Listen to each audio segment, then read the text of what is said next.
चलिए जी। तो जिनको जो भी डिस्कस करना है बताइए।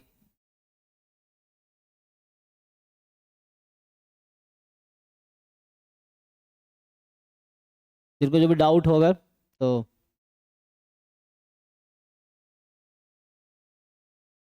अच्छा, एक मिनट।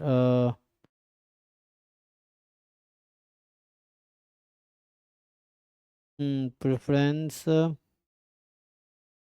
चूंकि आप मैथमेटिक्स के भी हो तो इसलिए ऐसे डाल दिए है ना।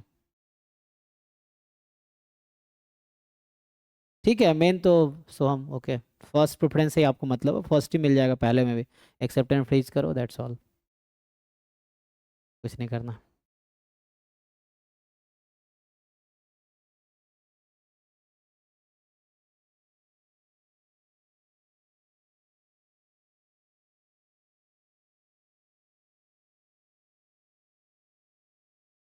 सर डिक्लेरेशन फॉर्म में जो लास्ट में अपलोड करना होता है उसमें, जैसे मेरे पास 5 सब्जेक्ट थे एक सेमेस्टर में, 7 इंग्लिश एंड पंजाबी फिजिकल वगैरह, वो भी ऐड कर दें क्या? हाँ हाँ हाँ। क्योंकि देखिए होगा क्या ना, जो आप फिल कर रहे हैं, तो जो डॉक्यूमेंट वेरिफिकेशन फिजिकली होगा, तो वो क्या वेरीफाई करेंगे? जो आपने पहले से इन्फॉर्मेशन दी है वही वो वेरीफाई करेंगे। जैसे दिक्कत पता है कब आती है? जब आप मान लो अपनी मर्जी से आपने कुछ भी लिख दिया, बाद वो कहेंगे इसका प्रूफ दो, तो वहां दिक्कत आएगी। जैसे यही चीज़, जैसे अभी तो चलो आप भर रहे, जैसे आगे प्लेसमेंट भी ऐसे ही होता है। जैसे मान लीजिए प्लेसमेंट के लिए जब आप रिज्यूमे बनाओगे, जो लोग जाएंगे कहीं भी जाओगे तो रिज्यूमे दोगे, तो वहां भी यही एडवाइस दिया था, रिज्यूमे में वही चीज़ें लिखो जिसका प्रूफ है आपके पास। क्योंकि बिना प्रूफ का कुछ लिख दिए, और प्रूफ तो है ही, तो एक तो हो गया डॉक्यूमेंटेशन की प्रूफ हो। दूसरी जो वही चीज़ें लिखो जिसके बारे में तुम कॉन्फिडेंट हो। क्योंकि उससे अगर पूछा गया, मान लो प्रूफ मांगा गया, तो प्रूफ प्रोड्यूस कर पाओ। अगर उससे पूछा गया तो आप कॉन्फिडेंटली उसके बारे में आंसर कर पाओ। अदरवाइज वो आपको फेक समझेंगे। तो सेम चीज़, जैसे आप डॉक्यूमेंट में जो लिख रहे हो, तो उसका प्रूफ आपके पास हो कि आप कहाँ से लिख रहे हो। अपनी मर्जी से कुछ भी नहीं लिख सकते ना। तो जैसे आपको डिक्लेरेशन में सब्जेक्ट भरने को दिया गया है, तो कैसे आप भरोगे? तो जो आपके यूनिवर्सिटी के मार्कशीट है उससे ही भरना है। सो दैट अगर कल आपके पास जब डॉक्यूमेंट वेरिफिकेशन होगा तो उनके पास वो डॉक्यूमेंट रहेगा जो आपने सबमिट किया है। So they will ask you to produce a proof कि इसको जस्टिफाई करो, तुमने लिखा है ये। तो कैसे जस्टिफाई करोगे? तो आपको फिर वो यूनिवर्सिटी के मार्कशीट ही दिखाना पड़ेगा एट द एंड। तो मैच करना चाहिए ना, नहीं मैच करेगा तो वहां फिर प्रॉब्लम हो सकती है। वैसा है, समझे ना? तो उससे सर ध्यान। अगर जैसे सर मैंने आपको भेजा है, एक व्हाट्सएप पे चेक करना जरा। हम्म।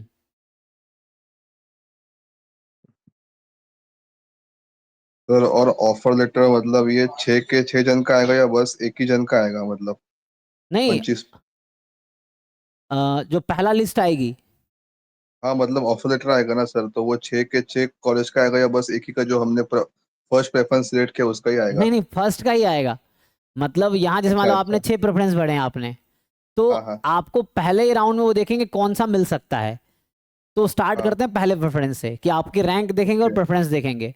तो क्या थर्ड रैंक पे आप डिजर्व करते हो? फर्स्ट वाला प्रेफरेंस मिल गया आपको, तो पहला लॉक हो गया आपका, तो बाकी वो देखेंगे नहीं फिर ओके आपका। ओके। तो पहला लॉक हो गया, तो पहला का आपको वो मिल गया, ऑफर लेटर भेज दिया आपको। तो अब ओके आपके ओके। पास कोई दूसरा ऑप्शन भी नहीं है, एक्सेप्ट एंड फ्रीज का ही ऑप्शन है, अपग्रेड का भी ऑप्शन नहीं है आपके पास। वाई? अच्छा अच्छा। Because you got the first preference. तो आपके पास यस सर। सिर्फ एक्सेप्ट एंड फ्रीज का ही ऑप्शन है, आगे अपग्रेड होने का कोई चॉइस ही नहीं है, बिकॉज आपको टॉप प्रेफरेंस मिल गया है। तो अब कोई और हाँ प्रेफरेंस हाँ। मिल नहीं सकता, तो वही एक्सेप्ट ही करना पड़ेगा, ये है। और एक ही का ऑफर लेटर ओके आएगा। ओके।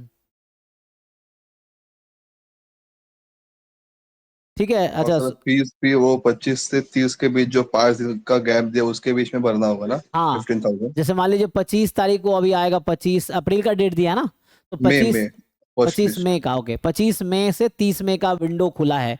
तो 25 मई को जैसे आपके पास उसी पोर्टल पे जहाँ रिजल्ट और एडमिट कार्ड जहाँ देखा आपने, तो उस पर आ जाएगा कि आपको ये अलॉट हुआ है ऑफर लेटर भी। उसमें पहले तो एक्सेप्टेंस आएगा, ऑफर लेटर बाद में आता है।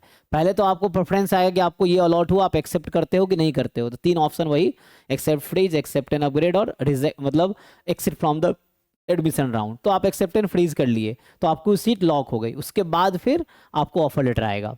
हाँ।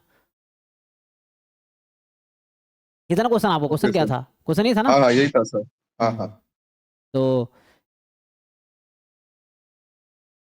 सर जैसे इसमें मैथमेटिक्स है तो उसमें ऊपर ABC लिखा है, तो इस हिसाब से मार्क्स है। तो वैसे हमारे कोर्स का नेम तो जैसे प्रोबेबिलिटी थ्योरी सेक्टर जब है, तो मैं डिक्लेरेशन फॉर्म में क्या डालूं?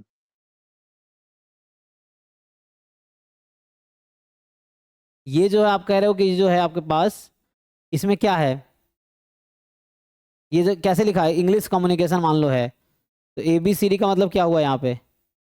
नहीं सर, वो तो ठीक है, वो तो एक ही है। जो सर मैथमेटिक्स है ना, हम्म तो उसमें हमारे एक एक सेम में 3 पेपर होते हैं मैथमेटिक्स के, 3 अलग अलग कोर्स होते हैं ना। हम्म। तो सर इसमें मतलब कोर्स के नेम नहीं लिखा सर, मैथमेटिक्स डाल के ABC लिख दिया ऊपर। उसमें क्या तो लिखा मैं, है, उसमें क्या लिखा हुआ है आपके मार्कशीट में? Mathematics A, mathematics B, mathematics C, ऐसा? हाँ सर, उसमें भी सेम है, जैसे ऐसे ही वैसे ही वो प्रिंट करते हैं ऐसे ही। हाँ तो ऐसे ही लिख दो, कोई बात नहीं, मैथमेटिक्स, मतलब मैथ्स ABC के करके तीन। लिखूं? हाँ ABC करके लिखो, maths A, maths B, mathematics C, हाँ। मतलब जी एक सर। सेमेस्टर के सर 3 अलग अलग कोर्स हैं, ऐसा कह रहे हो आप, या? हाँ सर, एक ओ- सेमेस्टर में हमारे वो सब, वैसे तो सब यूनिवर्सिटी में ऐसा ही होता है, वो 3 ही होते हैं। ओके।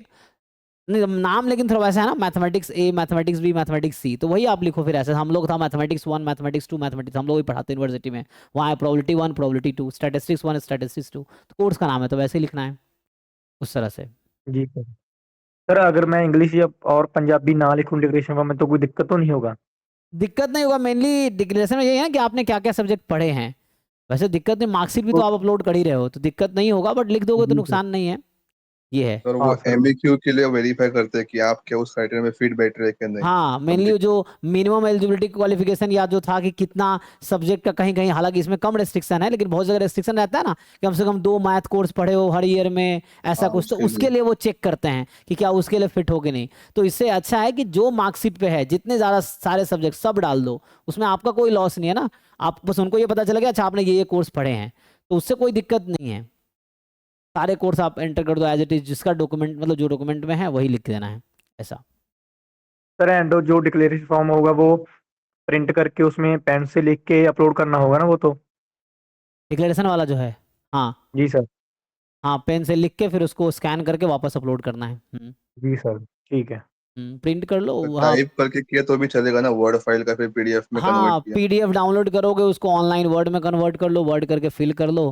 फिल करके फिर साइन करने के लिए तुम डिजिटल साइन करोगे, हाँ अगर हाँ, साइन करना है तो। JPG को कॉपी पेस्ट कर लेंगे उसको। हाँ नहीं तो अगर डिजिटल साइन है तो उससे पेस्ट कर दो तो भी हो जाएगा। या ऑनलाइन आजकल है, iPad से मैं कर लेता हूँ, या आजकल तो वो माइक्रोसॉफ्ट एज में ऑप्शन रहता है करने का, तो माइक्रोसॉफ्ट हाँ। एज में ओपन करके साइन करके सेव कर लो तो भी हो जाएगा। और सर वही साइन ना जो थी एडमिट कार्ड और अपने स्कोर कार्ड पे, वही सेम साइन ना? हाँ सेम साइन, क्योंकि वो अगर ऑथेंटिकेट करें तो पता चला हर बार सेम पर्सन है, तो सिमिलर साइन ही करना ठीक है, वही करना है, ताकि हर प्रोसेस, इसलिए साइन बार बार करवाते हैं ना, कि वो ऑथेंटिकेट कर सके कि वो पर्सन कॉमन पर्सन है। और ऐसे तो बायोमेट्रिक भी लिया होगा आई थिंक, बायोमेट्रिक लिया होगा ना एग्जाम टाइम पे। हाँ तो बायोमेट्रिक भी तो वो लिया था। इंस्टीट्यूट में जाके बायोमेट्रिक भी शायद वो वेरीफाई करते हैं, तो वहाँ फिर से वेरीफाई करेंगे वो कि। सर नीचे लिख के भी आता है, वो जाएंगे JOPS के साइट पे, नीचे लिख के थे फिंगरप्रिंट DDS है कुछ तो ऐसा। हाँ क्योंकि वो देखेंगे जो बच्चा एग्जाम दिया वही बच्चा एडमिशन लेने आया ना, तो बायोमेट्रिक भी वहाँ वेरिफिकेशन होगा वैसा। सर मैंने आपको व्हाट्सएप पे क्वेरी भेजी अपने। जी जी जी, एक मिनट देखते हैं तो। तो सिक्योरिटी बहुत टाइट है, मतलब 3 3 बार चेक कर रहे हैं। अच्छा हाँ, उसमें तो। वो पहले मार्कशीट, एड रिकॉर्ड, फिर एनेक्सर। हम्म। वहाँ जाके और फिजिकली यही सब चीज़ें वेरीफाई करेंगे फिर।